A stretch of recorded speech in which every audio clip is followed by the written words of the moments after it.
Hey what is up guys, welcome back once again. So दोस्तों, आज की कहानी जो एक्सप्लेन करने जा रहे हैं उसका नाम है जेल ब्रेक। तो कहानी की शुरुआत होती है पेरिस सन 1931 से, जहां पर हम पेपोलियन नाम के आदमी को देखते हैं, जो देखने में काफी अमीर घर का लगता है, लेकिन असलियत में वो एक चोर है और आज भी वो यहाँ पर एक चोरी करने के लिए आया हुआ है। उसे वहां पर कई सारे हीरे मिलते हैं जिन्हें लाकर वो अपने बॉस को दे देता है, पर वहां हम देखते हैं कि उसके बॉस के लोग किसी आदमी को मार रहे हैं। लेकिन पेपोलियन के लिए ये काफी आम बात थी, इसलिए वो वापस घर आ जाता है, जहां पर हमारी मुलाकात उसकी गर्लफ्रेंड नैनी से होती है, जो उसके साथ शादी करना चाहती है। लेकिन पेपोलियन को बस 6 महीने का टाइम चाहिए, जिसके बाद वो उसे शादी कर लेगा। लेकिन जब अगली सुबह उसकी आंख खुलती है तो उसकी पूरी जिंदगी बदल जाती है। उसके घर पर पुलिस आ चुकी थी और तब उन दोनों का सारा प्लान चौपट हो जाता है। पुलिस का कहना था कि उसने एक आदमी का खून किया है और उसकी बॉडी भी उन्हें मिल गई है। दरअसल पेपोलियन के बॉस जिस आदमी को मार रहे थे, पुलिस वालों को उसी की लाश मिली थी और कई लोगों ने पेपोलियन को वहां पर देखा था, इसलिए अब वो फंस चुका है। लेकिन क्या पता था इल्जाम उसके बॉस ने ही उस पर लगाया हो खुद को बचाने के लिए। यहाँ से शुरू हो जाती है असली कहानी, जिसे कि आपने ना तो कभी सुना होगा और ना ही देखी होगी। एक ऐसी जेल ब्रेक स्टोरी जिसे कोई ऑफिशियल सुलझा नहीं पाया। यहाँ पेपोलियन को हम जेल में देखते हैं, जहाँ पर नैनी उसे मिलने आती है, जो उसके लिए अपील करना चाहती है, पर वो मना कर देता है क्योंकि उसे पता है कि इसका कोई भी फायदा नहीं होगा। इसलिए वो उसे बताता है कि मैं कोशिश करूंगा यहाँ से भागने की, लेकिन इसमें कितना समय लगेगा ये मुझे नहीं पता, इसलिए तो मेरा इंतजार करना। अब ये बात नैनी को तो अच्छी नहीं लगती, इसलिए वो वहां से बिना कुछ बोले चली जाती है। अब अगले दिन सभी कैदियों को एक खास डेविस आइलैंड पर शिफ्ट किया जाता है, जहां से भाग पाना ना के बराबर था। और इसी सफर में पेपोलियन की दोस्ती डेगा नाम के आदमी से होती है, जो उसे लुइस नाम के आदमी के बारे में बताता है। तो दोस्तों, लुइस एक मिलियनर है जो किसी फ्रॉड के चक्कर में अंदर फंस गया है, पर उसके पास इस समय बहुत ही ज्यादा पैसा है। तो वो उसे मिलने जाता है और कहता है कि इस जेल में जितने भी लोग हैं उनकी तुम्हारी पैसों पर नजर है, इसलिए तुम मुझे अपने पैसे दे दो, जिसके बदले में तुम्हें सिक्योरिटी मैं दे दूंगा। लेकिन लुइस मना कर देता है क्योंकि वो पेपोलियन से अभी अभी मिला हुआ है पहली बार, और इतनी जल्दी वो उस पर कैसे भरोसा कर ले।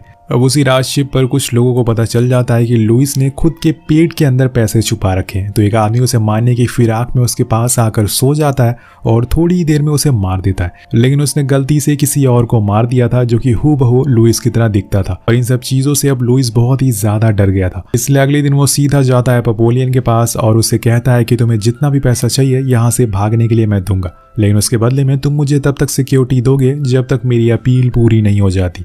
अब दोनों में डील डन हो जाती है और उसी रात एक बार फिर वही आदमी उस पर हमला कर देता है, लेकिन इस बारी पेपोलियन लुइस को बचा लेता है। कुछ समय के बाद वो लोग डेविस आइलैंड पर पहुंच जाते हैं, जहां की जेल किसी नरक से कम नहीं थी। चारों तरफ कुछ ऐसे लोग कैद थे जिनके लिए किसी का खून करना बस एक खेल था, और सबसे बड़ी चीज यहाँ से भाग पाना बहुत ही मुश्किल था, लेकिन मुश्किल काम में ही तो मजा है। हम जेल के वार्डन को देखते हैं, जो बहुत ही ज्यादा खतरनाक है। वो सभी को इस जेल में बने 3 रूल बताता है। पहला कि अगर कोई पहली बार यहाँ से भागेगा तो उसकी सजा 2 साल बढ़ा दी जाएगी, और अगर वो दोबारा भागेगा तो 5 साल की सजा बढ़ेगी, और अगर यहाँ पर किसी कैदी ने दूसरे कैदी का खून किया तो उसका सर अलग कर दिया जाएगा। ये सब पेपोलियन सुन रहा था, उसे थोड़ा मोड़ा डर भी लगता, लेकिन अभी भी वो बस अपने चारों तरफ ही देखे जा रहा था कि शायद उसे कोई रास्ता मिल जाए। लेकिन वहां के कैदियों को भी पता चल चुका था कि लुइस के पास काफी सारे पैसे हैं, इसलिए वो बस मौके की तलाश में थे, जिसके लिए पेपोलियन को तैयार रहना होगा, क्योंकि अगर उसे कुछ हुआ तो उसका यहाँ से जाने का रास्ता खत्म हो जाएगा। अब इन लोगों से काफी काम करवाया जाता है, लेकिन उसी में पेपोलियन एक रास्ता ढूंढ निकालता है। वो एक बोट वाले को पैसे का लालच देता है, जिससे कि वो उसे भगाने में मदद करेगा, लेकिन उसके पास सिर्फ 3 दिन बचे हैं, जिसके बाद वो बोट वाला यहाँ से चला जाएगा, इसलिए वो जो भी करना है उसे जल्दी करना होगा। अब इसी बीच फिर से एक आदमी आकर लुइस पर हमला कर देता है, लेकिन इस बारी भी पेपोलियन उसे बचा लेता है, पर इसमें उसे काफी चोट आती है। और अब यहाँ लुइस को समझ आ चुका था कि जब तक उसकी अपील पूरी होगी तब तक शायद वो जिंदा ही ना रहे, इसलिए वो भी अब अपने दोस्त के साथ भागने का फैसला कर लेता है। जिसके बाद दोनों अपनी प्लानिंग शुरू करते हैं, लेकिन कुछ दिनों बाद एक आदमी को सजा दी जाती है जिसका नाम था डेगा, और वो असल में इन दोनों का दोस्त होता है। लेकिन एक दिन उसकी तबीयत खराब हो गई, जिस वजह से उसे हॉस्पिटल में भर्ती कराया गया, लेकिन वहां से उसने भागने की कोशिश करी और इसी चक्कर में उसने 2 लोगों का खून कर दिया, इसलिए उसे आज मौत की सजा सुनाई जाती है। उसका सर पेपोलियन और लुइस के सामने ही काट दिया जाता और फिर उसकी बॉडी को इन दोनों से ही फेंकने को कहा जाता है, जिसमें लुइस को बहुत दिक्कत होती है, लेकिन पेपोलियन उसे समझाता है कि ये बस एक लाश है, अगर हमने ऐसा नहीं किया तो वो हमें भी मार देंगे, इसलिए दोनों उस लाश को जंगल में लेकर जाते हैं। लेकिन तभी वहां लुइस का चश्मा गिर जाता है, जिसकी वजह से उसे अब कुछ दिखाई नहीं दे रहा था। लेकिन तभी वहां पर एक गार्ड आता है जो उसे उठकर चलने को कहता है, लेकिन बिना चश्मे के वो देख नहीं सकता है, तो वो आगे कैसे बढ़ेगा। अब गार्ड को लगता है कि वो उसकी बात नहीं मान रहा है, इसलिए वो उसे कोड़े मारने लगता है। अब पेपोलियन उसे ऐसा करने से मना करता है, लेकिन वो नहीं मानता और तब उसे मजबूरन उसके सर पर पत्थर मारना पड़ता है। होप्स हो कि वो मरा ना हो, वरना उसकी जान तो जाएगी और साथ में लुइस की भी। लेकिन उससे पहले वो वहां से भाग जाता है और लुइस को वहीं छोड़कर। पेपोलियन बस भागता रहता है और ऐसे ही भागते भागते रात हो जाती है और तब जाकर उसे वही बोट वाला आदमी नदी के किनारे मिलता है, जिसे देखकर वो बहुत ही खुश होता है, पर उसके पास तो पैसे ही नहीं थे। तब पेपोलियन कहता है कि तुम मुझे मेरे घर छोड़ दो, उसके बाद मैं तुम्हें डबल पैसे दूंगा। पर वो बोट वाला आदमी हंसने लगता है, क्योंकि उसके पीछे बहुत सारे गार्ड्स थे और वो वार्डन से मिला हुआ था। उसने ही उन्हें बताया था कि पेपोलियन यहाँ से जरूर आएगा। इसके बाद क्या था दोस्तों, उसे पकड़ लिया जाता और 2 साल तक ऐसे ही जेल में बंद कर दिया जाता है, जहाँ पे वो एक भी शब्द नहीं बोल सकता और उसे बस वहाँ खाने में पानी मिलेगा। लेकिन एक दिन वो नोटिस करता है कि उसके खाने के साथ एक नारियल भी आया है, जो कि लुइस ने भेजा था। ये बात वो समझ जाता है, क्योंकि उसके साथ उसे एक नोट भी मिलता है जिसमें लिखा था कि अब से तुम्हें हर दिन एक नारियल मिलेगा। कुछ दिन ऐसे ही बीत जाते हैं और पेपोलियन नारियल पी कर जिंदा था। लेकिन एक दिन गार्ड्स को उस पर कुछ शक होता है और वो वार्डन को बता देता है इस बारे में। वो आकर उससे इस नारियल के बारे में पूछता है कि ये किसने भेजा, लेकिन वो कुछ भी नहीं बताता और उसे प्रेशर दिया जाता है कि ये बताने के लिए, पर वो कुछ भी नहीं कहता। और तब वार्डन उसका खाना आधा कर देते हैं और धीरे धीरे खाना ही बंद कर देते हैं, जिससे पेपोलियन बहुत ही कमज़ोर होता जा रहा था। उसकी मेंटल हालत भी अब ठीक नहीं थी। वो अजीब अजीब हरकतें करता है और कुछ दिनों बाद वार्डन फिर से उसे पूछने के लिए आते हैं और वो नारियल उसे किसने भेजा, और तब भी जाकर वो उसे कुछ नहीं बताता। जिसके बाद उसे ऐसी जगह बंद कर दिया जाता है जहाँ पे रोशनी नाम की कोई चीज़ ही नहीं थी। उसे पूरे दिन पूरी रात बस अंधेरे में गुजारनी पड़ती है, जिसे एक दिन पेपोलियन बेहोश हो जाता है और वो कई दिन तक उठता ही नहीं। और तब गार्ड्स उसे हॉस्पिटल भेजते हैं और यहाँ हम लुइस को देखते हैं, जो पूरी तरीके से चेंज हो चुका था। वो असल में वार्डन का हेल्पर बन गया था। अब वो पेपोलियन से आकर माफी मांगता है और उसे बताता है कि उसके साथ जो कुछ भी हुआ बहुत ही गलत हुआ है। लेकिन पेपोलियन पागल नहीं हुआ था, वो बस नाटक कर रहा था ताकि वो उस कैद खाने से बाहर निकल सके। वो लुइस को फिर से यहाँ से भागने का प्लान बताता है जो उसने उस कैद खाने में बनाया था, पर इस बार उन्हें कुछ और लोगों की जरूरत पड़ने वाली थी, इसलिए वो उसे 2 भरोसे वाले लोगों को इकट्ठा करने को कहता है। कुछ दिनों बाद हम 2 और लोगों को देखते हैं जिनके नाम थे स्मिथ और जॉनी, जो इनके साथ यहाँ से भागेंगे। लुइस पेपोलियन को कुछ पैसे देता है जिससे कि जॉनी जाकर एक बोट खरीद सके। वेल अब वो रात आ जाती है जब इन्हें भागना था।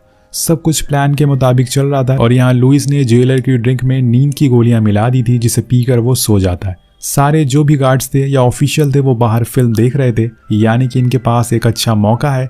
अब वो धीरे धीरे आगे बढ़ते हैं, पर इसी दौरान वहाँ बारिश शुरू हो जाती है, जिससे कि बाहर फिल्म देखने वाले गार्ड्स अंदर आ जाते हैं और उन्हें पता चल जाता है कि कोई भाग चुका है। पर तब तक बहुत देर हो चुकी थी। चारों जंगल के किनारे पहुंच जाते हैं, जहां पर उन्हें वही बोट मिल जाती है जो जॉनी ने खरीदी थी, जिसे लेकर वो निकल जाते हैं अपनी आज़ादी की तरफ। लेकिन आगे चलने पर यहाँ इनका सामना होता है एक बहुत ही बड़े तूफान से, जिसे देखकर वो लोग डर जाते हैं और इसी में हो जाती है जॉनी और लुइस के बीच में लड़ाई, जिसे बचाने के लिए बीच में आ जाता है पेपोलियन। लेकिन जॉनी उस पर भी भारी पड़ जाता है और तभी पीछे से लुइस आकर उसे चाकू मारने लगता है, जिससे कि उसकी जान चली जाती है। मतलब इनकी किस्मत ही खराब है, कभी बारिश तो कभी तूफान। अब ये लोग उसकी लाश को पानी में डाल देते हैं और इधर तूफान तेजी से इनकी तरफ आ चुका था। देखते ही देखते चारों तरफ अंधेरा छा जाता है। कुछ देर बाद जब पेपोलियन की आंख खुलती है तो वो उस आइलैंड पर था, जहां उसे लगता है कि वो भले ही बाहर आ गया है समुद्र से, लेकिन अब वो लोग सेफ हैं। पर ऐसा होता नहीं है। उस आइलैंड के लोगों ने वार्डन को पहले ही इनके बारे में खबर दे दी थी कि वो लोग जेल से भागे हैं। अब यहाँ स्मिथ तो गार्ड को देखते ही वहां से भागने लगता है, जिससे कि उसे वहीं पर शूट कर दिया जाता है। लेकिन लुइस और पेपोलियन को एक बार फिर पकड़ लिया जाता है और उन्हें उसकी कैद खाने में बंद कर दिया जाता है। सीन शिफ्ट होता है और 5 साल बाद, जहाँ पे पेपोलियन अपने सेकेंड अटेम्प्ट की सजा काट रहा है। उसका हुलिया पूरी तरीके से बदल चुका है, लेकिन लुइस का कोई भी आता पता नहीं है। वो कहाँ है, किस हालत में, इस बात की खबर किसी को नहीं है। कुछ दिनों बाद पेपोलियन को एक दूसरे और सबसे खतरनाक आइलैंड पर शिफ्ट कर दिया जाता है, जहाँ पर वो लोग कहते जिन्होंने बार बार भागने की कोशिश करी थी पर असफल रहे थे। और तभी उसे वहाँ लुइस दिखता है, जिसे यहीं पर कैद किया गया था। वो जगह बहुत ही अजीब होती है, चारों तरफ बस मनहूसियत थी। जितनी भी लोग यहाँ पर मौजूद थे बहुत ही कमजोर हो चुके थे और उनकी दिमागी हालत भी खराब थी। अब पेपोलियन और लुइस भी बूढ़े हो चुके थे, इसलिए उसने अब मान लिया था कि वो यहीं पर रहेगा जब तक मर नहीं जाता। लेकिन पेपोलियन इतनी आसानी से अपनी जिंदगी नहीं बर्बाद करना चाहता। उसने 5 साल कैद खाने में यही सोचते हुए निकाल दिए कि उसने कहाँ क्या गलती की पिछली बार, और इस बारी वो उन गलतियों को दोहराएगा नहीं। इसलिए वो बड़े ही गौर से इस जगह को देखता है और वो एक बार फिर से ट्राई करना चाहता है, क्योंकि इस बारी अगर वो पकड़ा गया तो मार दिया जाएगा। वो अपने चारों तरफ देखता है तो उसे पता चलता है कि यहाँ पे तो गार्ड्स बहुत ही कम है, क्योंकि वार्डन को ये बात अच्छे से पता थी कि यहाँ से जो भी भागेगा वो मारा जाएगा। लेकिन पेपोलियन जानता है कि उसे समुद्र में बस एक बार कूदना है, जिसके बाद लहरें अपना काम खुद कर देंगी। वो अपना पूरा प्लान लुइस को बताता है, लेकिन उसके मन में ऐसा कुछ नहीं है, क्योंकि वो अगर वहां से भाग भी गया तो कहाँ जाएगा। उसकी वाइफ ने तो उसके लॉयर से शादी कर लिया और उसकी तो अब उम्र भी हो गई है। तो उसका दोस्त उसे बहुत समझाता है कि चलो मेरे साथ चलो, हम जिस जगह पर अभी हैं वहां से हर कोई भाग सकता है, लेकिन किसी में इतनी हिम्मत नहीं है। लेकिन वो फिर भी मना कर देता है, पर जाने से पहले वो अपनी दोस्त की मदद करता है। वो दोनों साथ में मिलकर नारियल से राफ्ट बनाते हैं और फिर उसे लेकर आइलैंड के टॉप पर आ जाते हैं, जहाँ पे बहुत ही कम गार्ड्स थे। पेपोलियन लुइस से गले मिलता और फिर पानी में छलांग मारता। और यहाँ चौंका देने वाली बात ये थी कि ये पेपोलियन का 3rd अटेम्प्ट था और यहाँ उसकी किस्मत देखिए, वो इसमें कामयाब हो जाता है। वो दोनों एक दूसरे को देखकर मुस्कुराते हैं और एक दूसरे को आखिरी अलविदा करते हैं। उसने वो पूरा समुंदर एक नारियल से बनाई हुई राफ्ट से पार कर लिया। अगर लुइस भी उसके साथ होता तो शायद वो भी आज जिंदा होता। और इसी तरह से बहुत समय बीत जाता है। हम एक प्लेन में एक बूढ़े आदमी को देखते हैं और ये असल में पेपोलियन था। वो पेनिनसुला जा रहा है, जहाँ पर वो पब्लिशर से मिलता है और उसे एक फाइल देता है और उस फाइल में उसकी ज़िंदगी के सारे किस्से थे। वो झूठे केस में 13 साल की सज़ा काटना या फिर अपने अच्छे दोस्त को खो देना, वो सब उसमें लिखा हुआ था। आखिर में हमें इस कहानी का असली फुटेज दिखाई जाती है कि कैसे 80,000 कैदियों को उस आइलैंड पर छोड़ दिया गया, जिसमें कि एक पेपोलियन ही था जो वहां से भाग पाया, जिसका असली नाम था हेनरी। और उनकी लिखी गई पेपोलियन नाम की बुक उस साल की सबसे ज़्यादा बिकने वाली बुक बनी, जिसके तकरीबन 13 मिलियन कॉपी बेची गई। और फिर 1970 में उनके ऊपर जितनी भी फॉल्स केस लगे थे उन सबको हटा दिया गया। आखिर में हम हेनरी की रियल फोटो भी देखते हैं, जिसके साथ ही ये कहानी ख़त्म हो जाती है। वेल, आपको इस कहानी से क्या सीख मिलती है ये ज़रूर हमें कमेंट करके बताइएगा। मिलते हैं आपसे अगली वीडियो में। Thank you so much watching. Subscribe करना मत भूलिएगा। Peace out.